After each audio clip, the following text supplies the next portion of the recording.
कि उपराष्ट्रपति का जो चुनाव होता है उसमें संसद के निर्वाचित और मनोनीत दोनों सदस्य शामिल होते हैं।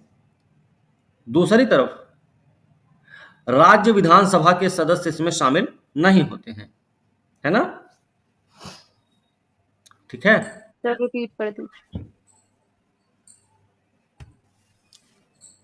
संसद के दोनों सदनों के निर्वाचित और मनोनीत सदस्य भाग लेते हैं, राज्य विधानसभा के सदस्य शामिल नहीं होते हैं। ठीक है, ठीक है। अमेरिका के उपराष्ट्रपति की तर्ज पर आधारित अप्रत्यक्ष विधि से चुना गया पद देश में राष्ट्रपति के बाद दूसरा सर्वोच्च पद है ना, जो कि राज्यसभा का पदेन सभापति भी होता है।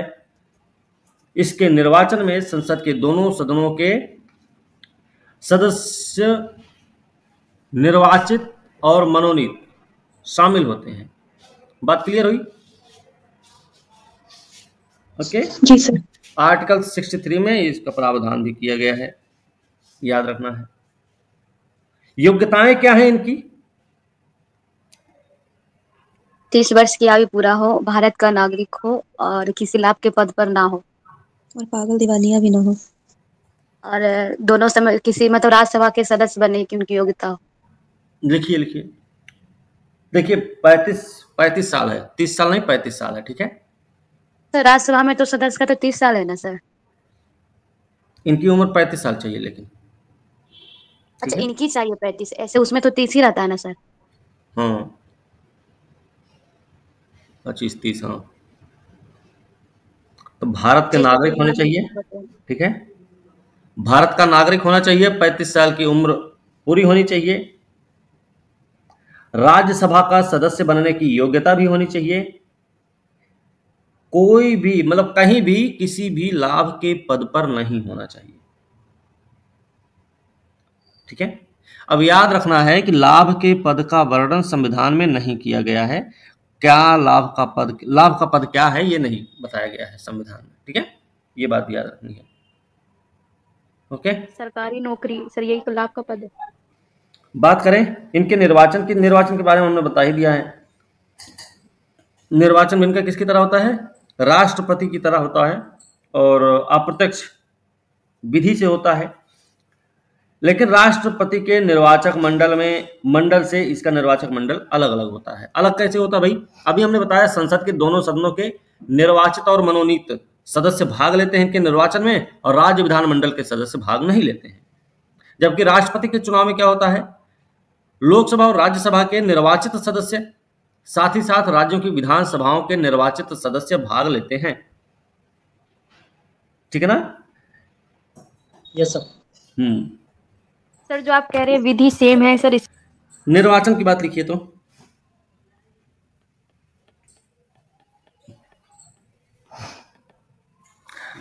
निर्वाचन के मामले में लिख लीजिए।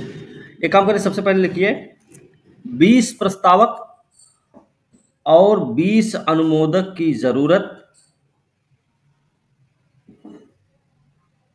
चुनाव के नामांकन के लिए। चुनाव के नामांकन के लिए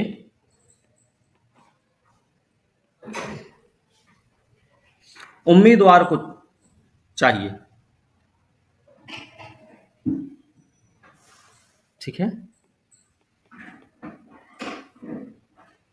और पैसे सर? जमानत राशि 15,000 रुपए। ठीक है, हो गया? जी सर। ठीक यस है, सर। ओके। अब लिखिएगा अगला पॉइंट, अप्रत्यक्ष विधि से चुनाव।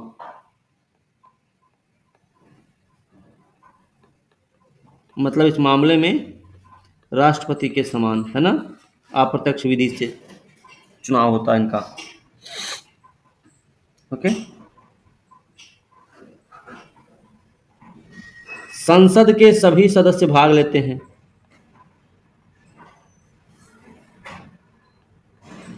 सभी सदस्य मतलब निर्वाचित भी और मनोनीत। मनोनीत भी भाग लेते हैं।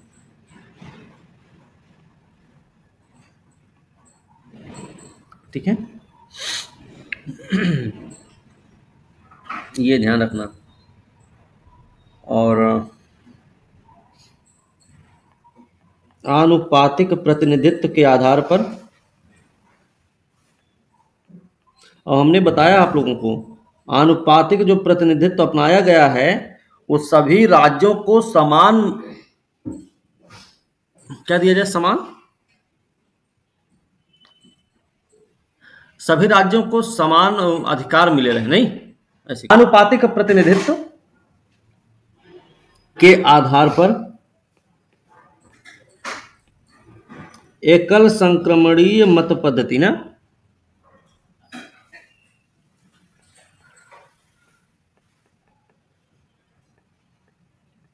मत पद्धति द्वारा,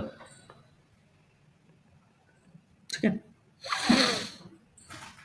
शपथ की बात की जाए तो इन्हें शपथ कौन दिलाएंगे?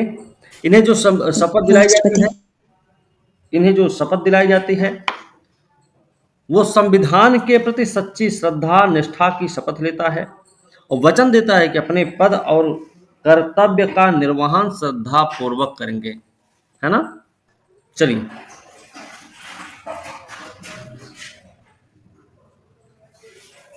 शपथ ये कई बार पेपर में पूछा गया है। तो संविधान के प्रति सच्ची श्रद्धा और निष्ठा, ये निष्ठा भी है, ठीक है, ध्यान रखना। साथ ही साथ मतलब अपने पद कर्तव्य का निर्वहन करने का वचन देते हैं, ठीक है। शपथ कौन दिलवाते हैं? राष्ट्रपति। राष्ट्रपति। लेकिन जरूरी नहीं कि सिर्फ राष्ट्रपति ही दिलवा सकते हैं, राष्ट्रपति या फिर उनके द्वारा नियुक्त कोई व्यक्ति। अगर वो नहीं रहते तब ना सर, अनुपस्थिति में, है ना। उनकी अनुपस्थिति में, ठीक है।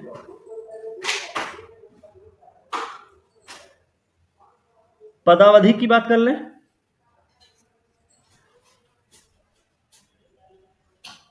6 वर्ष है, वर्ष होता है सर, 5 वर्ष। तो राज्यसभा के रूप में रहते हैं तो राज्यसभा का भी तो 6 साल का रहता है ना सर। लेकिन सदस्य नहीं रहते ना, बहुत कंफ्यूजन होता है इसमें। क्योंकि सर वो सदस्य नहीं रहते इसलिए इनका 5 साल ही होता है। सदस्य थोड़ी ना होते हैं, है ना। तो चलिए, लगे हाथ 5 साल होगा सर। पदावधि भी लिख लेते हैं, हाँ 5 साल होगा। कब से 5 साल होता है? चुनाव से लेकर 5 साल? नहीं सर, नियुक्ति से, पद धारण करने के सर। तो लिख लो, पद धारण से 5 साल तक, 5 साल तक, ठीक है। पद धारण से 5 साल तक, मतलब पद ग्रहण से 5 साल तक, ओके। इसके अलावा किसी भी समय वो अपना त्यागपत्र राष्ट्रपति को सौंप सकते हैं, किसी भी समय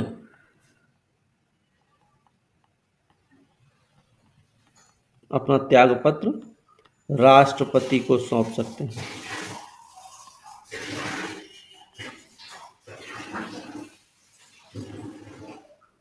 ठीक है, ध्यान रखना। इनके लिए, इनको हटाने के लिए कोई महाभियोग जैसी प्रक्रिया का कोई वो नहीं है इसमें, ठीक है, कि होता है? नहीं होता सर। उपराष्ट्रपति को हटाने के लिए महाभियोग जैसी किसी प्रक्रिया की जरूरत नहीं पड़ती है, लेकिन राज्यसभा द्वारा एक संकल्प पारित करके पूर्ण बहुमत से इन्हें इनके पद से हटाया जा सकता है। उस स्थिति में लोकसभा के सहमति की आवश्यकता पड़ती है, बस, ठीक है। लिखना चाहे तो लिख लीजिए, बिना किसी औपचारिक महाभियोग के, बिना किसी औपचारिक महाभियोग के समय से पहले पद से हटाया जा सकता है, जिसमें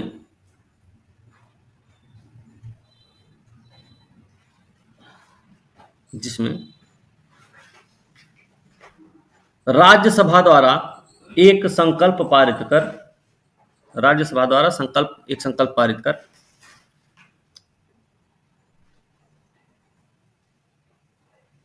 पूर्ण बहुमत के आधार पर हटाया जाता है। ठीक है, हो गया। जिसमें लिखिएगा साथ ही सिर्फ लोकसभा के सहमति की आवश्यकता पड़ती है।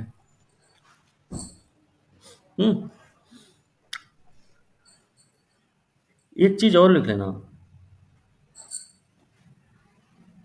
इसके लिए सिर्फ इतनी शर्त है कि इसे 14 दिन पहले नोटिस देना होगा। ठीक है, सर ये तो राष्ट्रपति में भी है 14 दिन पहले। हाँ, तो इनके पास है तो गलत है क्या? इनके पास भी है भाई, लिख लो। हो गया? चलिए, बढ़िया, बधाई हो। अब लिखिए पद की रिक्तता।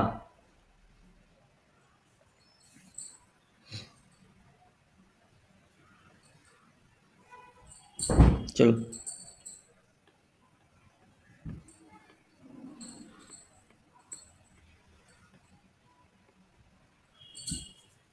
पद की रिक्तता क्या है? सबसे पहले 5 वर्ष पूरा होने पर, है ना, 5 वर्ष पूरा होने पर। दूसरा, त्याग पत्र देने पर, ऐसे लिखते चलो, त्याग पत्र देने पर, है ना। फिर बर्खास्त किए जाने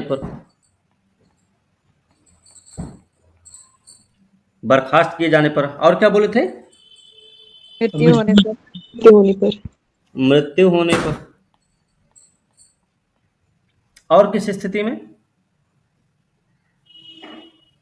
सर शारीरिक अक्षमता के कारण। राष्ट्रपति के रूप में काम करने पर नहीं हो सकता है। नहीं, राष्ट्रपति ये जब भी, ये सब कुछ जब भी होगा, एक नया चुनाव होना है, 6 महीने के अंदर अंदर चुनाव होना चाहिए। ठीक है, और 5 साल तक के लिए रहेगा वो चुनाव। ठीक है, बात समझे? तो इनका कोई विवेकाधिकार शक्ति नहीं है। चलिए लिखिएगा, इनकी शक्तियां और कार्य लिख लो।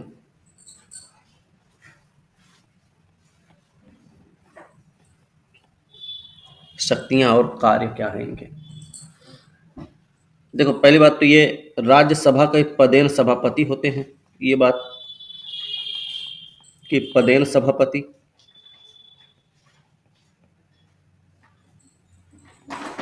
ठीक है,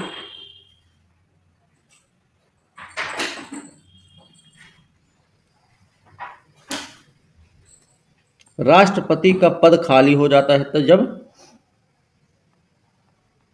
पद रिक्त होने पर, खाली नहीं लिखना है, सॉरी गलती हो गई, पद रिक्त होने पर कार्यवाहक राष्ट्रपति के रूप में काम करना, है ना।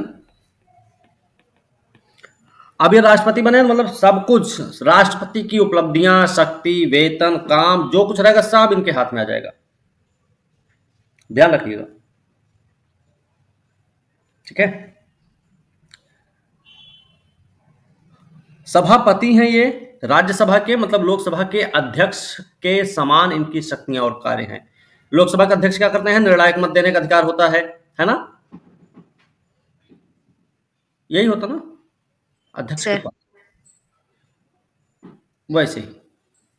ठीक है, ये ध्यान रखना है। और एक चीज याद रखना, इनके लिए संविधान में कोई परिलब्धि की बात नहीं की गई है। संविधान में परिलब्धि की व्यवस्था नहीं है, परिलब्धि की व्यवस्था नहीं है। ये क्या होता है? परिलब्धि मतलब वेतन भत्ता की बात हो रही है, ठीक है। इनको वेतन भत्ता जो मिलता है वो क्यों मिलता है? राज्यसभा के पदेन सभापति होने के नाते, राज्यसभा के सभापति होने के नाते इनको जो सब कुछ मिलता है, परिलब्धियां जो मिलती हैं वो सभापति होने के नाते।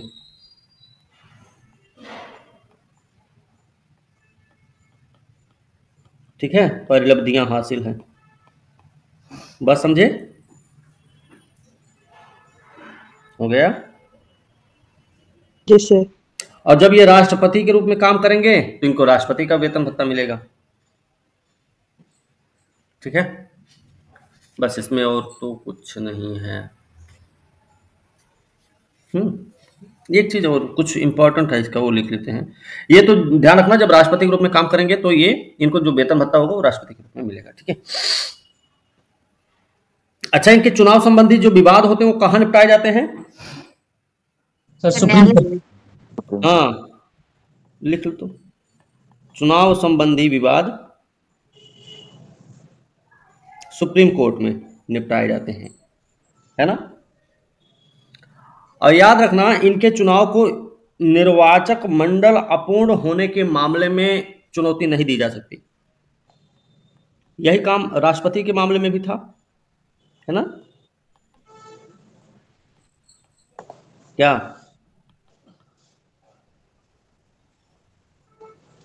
नहीं समझे हैं? बोलिए ना, नहीं समझे हो तो भाई। ये सर राष्ट्रपति में भी बताए थे। मतलब राष्ट्रपति या उपराष्ट्रपति के चुनाव को चुनौती इस आधार पर नहीं दी जा सकती कि निर्वाचक मंडल अपूर्ण है या था।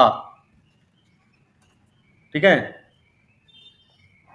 एक चीज और याद रखना, जैसे राष्ट्रपति के मामले में क्या था कि मान लीजिए राष्ट्रपति का जो चुनाव था वो अवैध घोषित कर दिया गया उच्चतम न्यायालय के द्वारा, तो राष्ट्रपति द्वारा किया गया काम क्या होगा? वैध माना जाएगा। सेम कंडीशन इनके मामले में भी है। इनका चुनाव भले अवैध घोषित कर दिया जाए, लेकिन इनके द्वारा जो काम किए गए रहेंगे वो वैध माने जाएंगे। ठीक है, ओके।